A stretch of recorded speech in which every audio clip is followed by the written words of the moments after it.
Y ya estamos con nuestra siguiente invitada, Joyce Contreras, académica, investigadora, seleccionadora y editora del libro Perturbadoras, narradoras latinoamericanas de lo extraño del siglo XIX, que llegó a mis manos en un momento preciso porque yo en invierno suelo leer fantástico en las noches. Yo normalmente tengo un librito de cuentos al lado de mi velador y antes de dormir me leo un cuento de fantasmas, ¿por qué no? Lo estaba haciendo a lo largo de todo el invierno y Perturbadoras llegó justo para eso, aunque me lo leí más rápido porque además teníamos la entrevista con Joyce y tengo muchas preguntas para ella. ¿Cómo estás, Joyce? Muy bienvenida. Muchas gracias, Antonella y Muriel y a todo el equipo de Acércate de un poquito más, UNIAC. porque nos estás quedando fuera de plano. Mira, ahí te muestro, para que te veas mejor. Y bueno, vamos a hablar de Perturbadoras, narradoras latinoamericanas de lo extraño del siglo XIX. Hay un parcito de cuentos que están de principios del XX, pero la mayoría están mediados del siglo XIX hacia adelante. Y es una selección bien sorprendente de escritoras de distintos lugares de Latinoamérica, Colombia, Perú, Bolivia, Brasil, ¿cierto? Incluso por ahí alguna chilena, por supuesto, Costa Rica, ¿cierto? Cuba también. Para mí fue una sorpresa porque la gran mayoría de ellas yo no las conocía y digamos que yo soy una persona que lee harto mujeres. ¿Por qué eso es así, Joyce? Explícame. ¿Por qué yo no conocía a estas mujeres? No te preocupes, Antonella, porque en general son escritoras que son incluso desconocidas dentro del mismo mundo de los académicos. Uh-huh. Pero bueno, desde hace 15 años aproximadamente yo estoy explorando, investigando en torno a la escritura en un primer momento sobre estas escritoras chilenas precursoras del 19. Ese fue el tema de mi tesis doctoral. Uh-huh.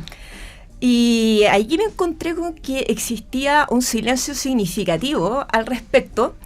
Y bueno, apareció la tesis, y luego aparecieron un par de publicaciones, un par de libros al respecto. Y luego fui explorando en torno a estas mujeres que históricamente han sido silenciadas del canon, han sido excluidas, podríamos decir, y que sin embargo se están comenzando a revisitar, me atrevería a decir, a partir de los últimos 20 años. Uh-huh. O sea, uh-huh. Cuando tenemos una tradición literaria en nuestro continente, bueno, al menos si nos remontamos a la modernidad de 200 años, claro. 20 años, uh-huh. Este ejercicio de exhumación. Claro, ahora hay dos cosas que me parecen súper interesantes del libro. Una cosa es que hace poco estábamos acá con la Antonia Sepúlveda, Pluma de Mujer, hablando del neogótico latinoamericano, ¿no? Y liderado sin duda por la Mariana Enríquez, ¿cierto? Uh-huh. Samantha Schweblin, la Agustina Batzerrica, por nombrar algunas, nombre puras argentinas, pero hay más también. Sí. Hay en Perú, hay en Colombia. Uh-huh. Y ahí, entonces, como ¡bum!, de repente aparecen las mujeres latinoamericanas escribiendo gótico, y tu libro, tu selección viene a decirnos, ojo, las mujeres latinoamericanas vienen escribiendo gótico hace 150 años y más. Ahora, ¿dónde estaban estas mujeres? ¿Dónde las encontraste? Muchas gracias por la pregunta, Antonella. La verdad es que está súper relacionado con lo que acabas de decir, porque este libro fue originalmente engendrado en Berlín, uh-huh. En esos larguísimos inviernos de casi 10 meses de Berlín, sin muy solar, gótico igual. Muy gotiquísimo. En ese tiempo yo estaba haciendo una estancia de investigación en el Instituto Iberoamericano de Berlín. Ah, bueno, pero es que eso igual, es que ¿quién ha estado ahí? Pues si ustedes no han estado, de verdad, es un lugar donde uno quiere irse a vivir. Es la Biblioteca Babel. Sí, es hermoso y además tienen o sea, es igual muy impactante que en Berlín, el Instituto de Estudios Latinoamericanos tiene, yo creo que la mayor biblioteca sobre, y además tienen todo, así como de verdad, muy impresionante, todo lo que se Primeras publica, ediciones. todo lo que se publica en español, llega para allá, sí. Y es muy increíble. Impresionante. A mí me la mostró la Patricia Cerda, que es donde se va a trabajar ella además, entonces es muy impresionante ese lugar, y claro, ahí estaban reunidas entonces. De hecho, una vez leí a Samantha Schweblin, que también vive en Berlín, uh-huh. decir en una entrevista que nunca había leído tanta literatura latinoamericana como cuando llegó al instituto. Sí. Bueno, es que con 10 grados bajo cero, nieve y sin sol, es llegar a la biblioteca y estar ahí calentito y con los materiales a la mano, realmente es un paraíso. Entonces, bueno, yo estaba investigando otro tema relacionado con ensayo de mujeres latinoamericanas, pero ensayo feminista. Y como hobby comencé a leer. Bueno, en ese tiempo estaba leyendo mucho Mariana Enríquez también.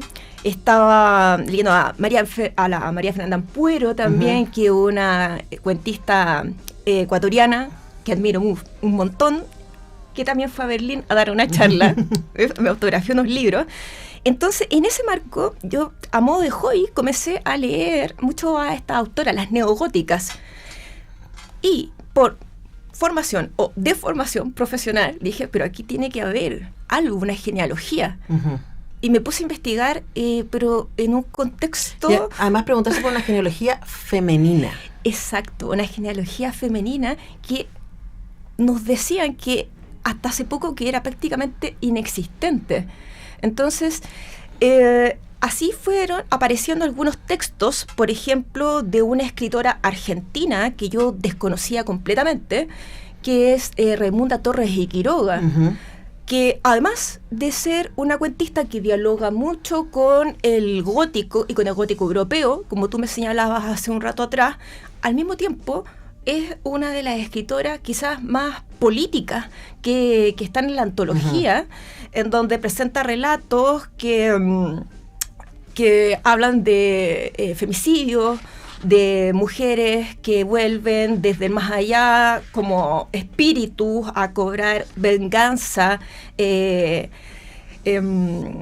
el plano ultraterreno. Entonces, a esas autoras las fui conociendo en Berlín y siguiendo esa genealogía, como tú decías, de la Argentina, Juana Manuela Gorriti o la misma Julia López de Almeida. Muchas de estas autoras, tú me decías al principio, son desconocidas. Sí, pero... para nosotros, digo, hay gente que sabe. Yo, es como, a mí me llamó la atención de por qué. De hecho, tengo varias antologías de cuentos latinoamericanos y españoles, mujeres de ciencia ficción, mujeres del horror, etcétera, y la mayoría de ellas no aparecen ahí. Entonces, también preguntarte por quiénes son estas mujeres y por qué estas mujeres, en un contexto tan difícil para las mujeres para poder escribir, porque claro, hoy día que hay un boom de escritoras latinoamericanas, uno dice, bueno, también tiene que ver con la época en que vivimos, también hay una mirada editorial que es más, pero estas mujeres eran muy especiales en su época.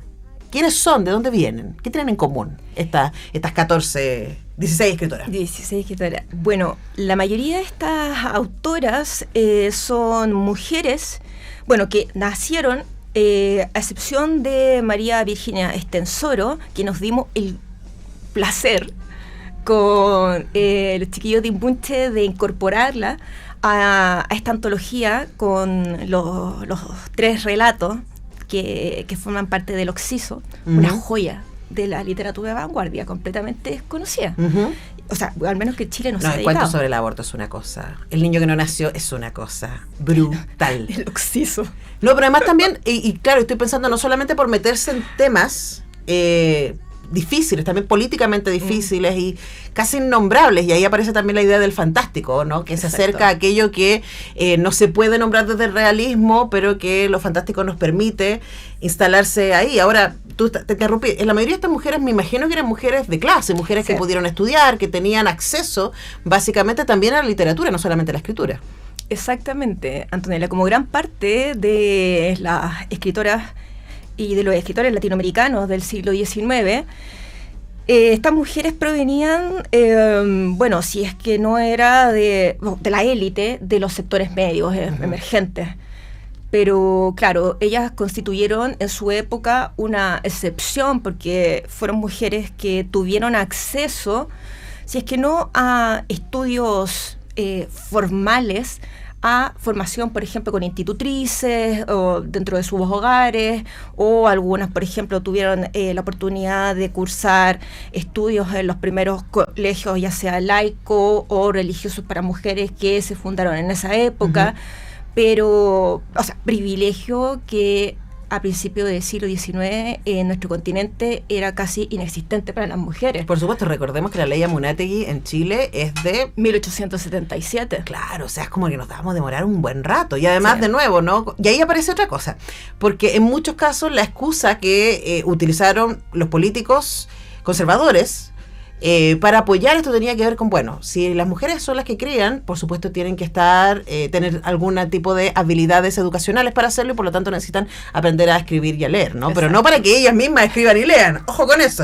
Ahora, una cosa que aparece aquí súper interesante, Joyce, tiene que ver con también las miradas de mundo, porque se tensiona en el libro una mirada ultra conservadora de algunas mujeres. Hay un cuento fabuloso sobre Bogotá 2000, que es una pesadilla, se llama así, Bogotá 2000, una pesadilla, en donde viajan en el tiempo y se encuentran con estas mujeres absolutamente dedicadas al estudio, que escogen no tener hijos, emancipada, y para la narradora esta cosa es una cosa atroz, ¿no? Y es lo peor y lo peor y lo peor que puede suceder porque además se han alejado de la iglesia. Exacto. Entonces aparece ese tipo de moralidad respecto a usar el lenguaje y usar la narración para decir, oye, esto es lo que está bien y esto es lo que está mal.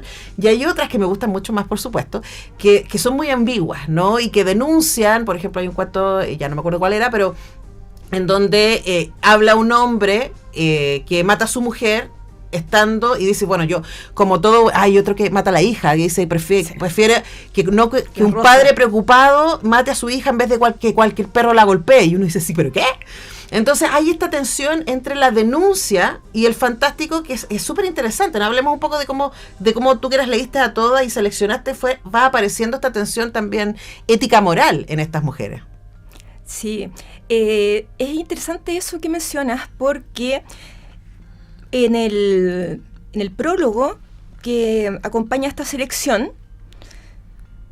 yo menciono que estas autoras se les puede leer desde una mirada protofeminista, porque como, bueno, quienes lo han leído, tú quizás ya lo notaste, la mayoría de los relatos son escritos, todos escritos por estas mujeres de letras, muchas eran editoras, de sus propios medios de prensa, eran novelistas, tenían algunas sus propias imprentas, o sea, tenían un trabajo activo dentro del campo cultural de la época, algo bien anómalo. Pero eso que tienen en común no necesariamente va a ir de la mano con las diferentes visiones que tienen con respecto al ideal o al rol que debiese tener la mujer.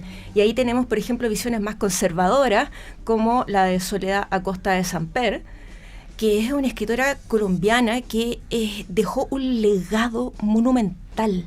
No, igual el cuento es impresionante, ¿eh? Y uno piensa, está escribiendo los Jetsons.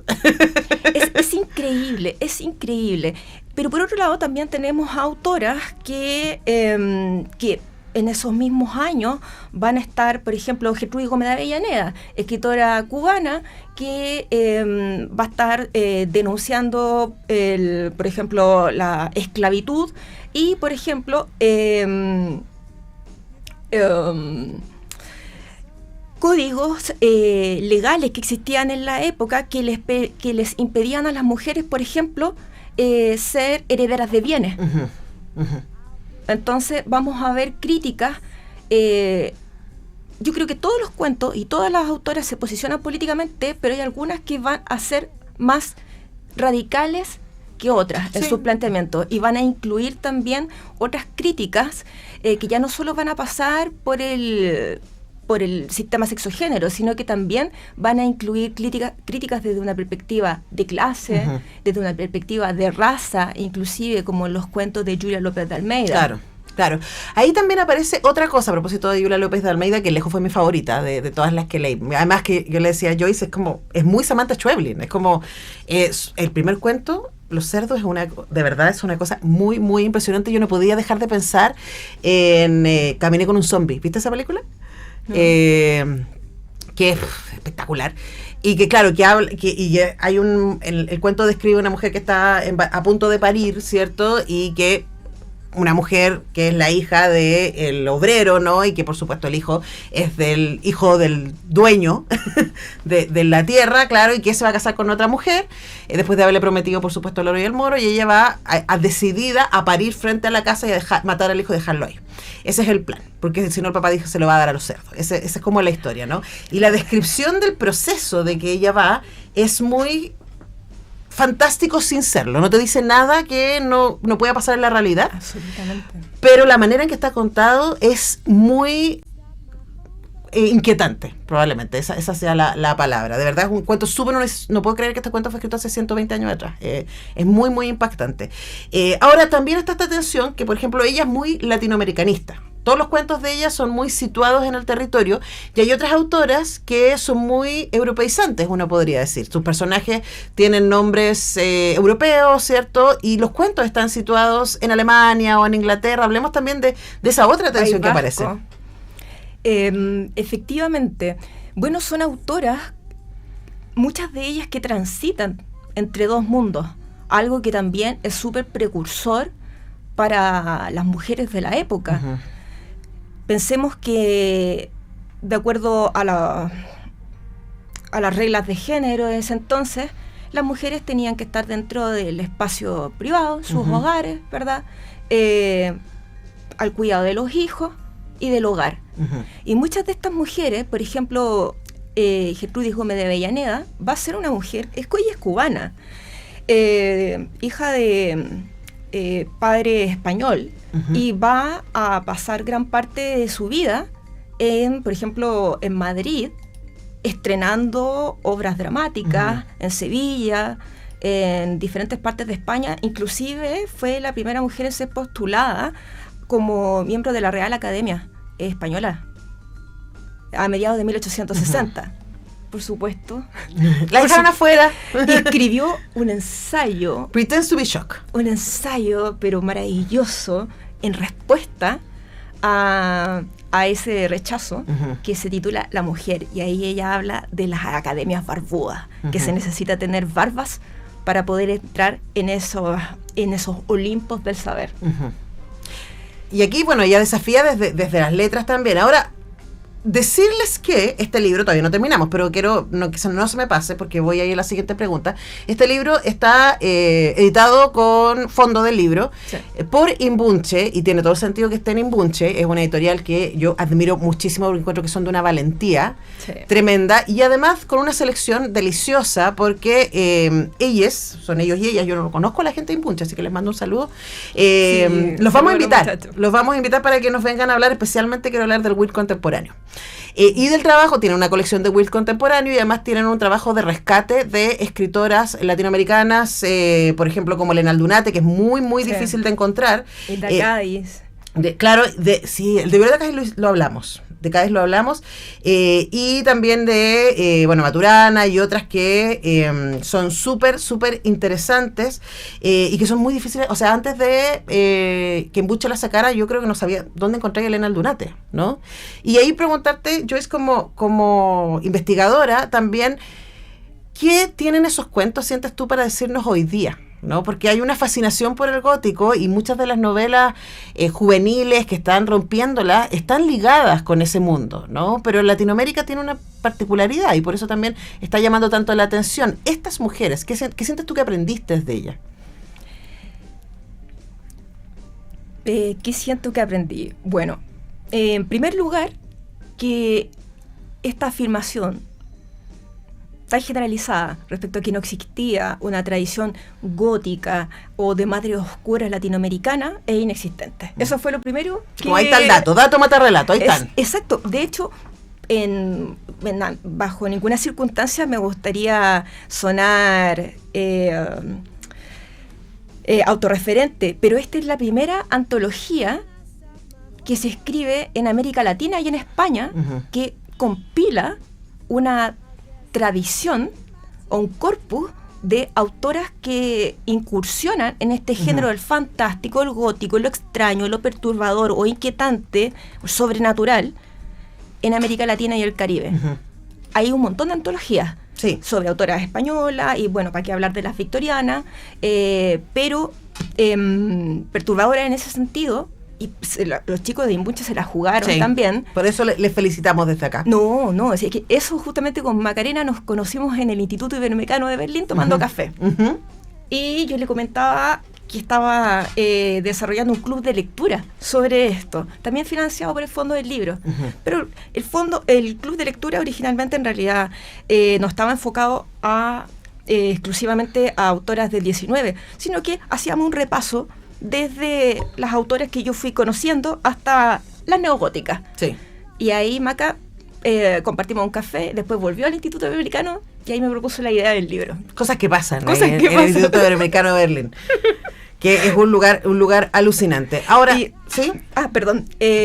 Bueno, entonces eso fue como el primer aprendizaje. Existen. Están.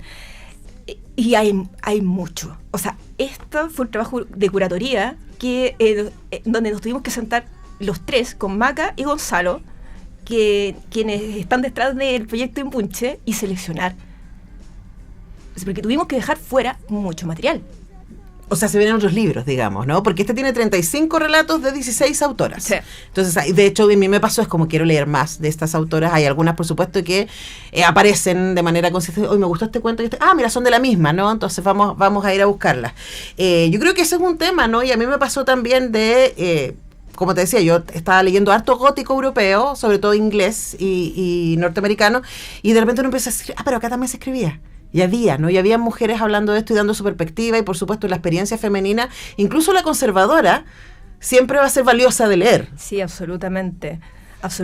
Claro, ahí uno también puede ver a través de esta selección cómo fuera de encontrarnos con un corpus de escritoras que van a tomar elementos de la tradición del fantástico, del gótico, o del relato de horror, al mismo tiempo van a hacerlo dialogar con elementos propios también del contexto latinoamericano de la época, y también imbricándolo con una serie de discursos críticos y políticos que son súper agudos, como por ejemplo el tema del femicidio, el tema del racismo, o de la esclavitud, de ¿cierto? La esclavitud, de los terratenientes latinoamericanos también. La crítica allá a este sistema latifundista que está en ese cuento de los cerdos que tú dices es evidente. Sí, además que hay una cosa siempre sobre el poder. Yo creo que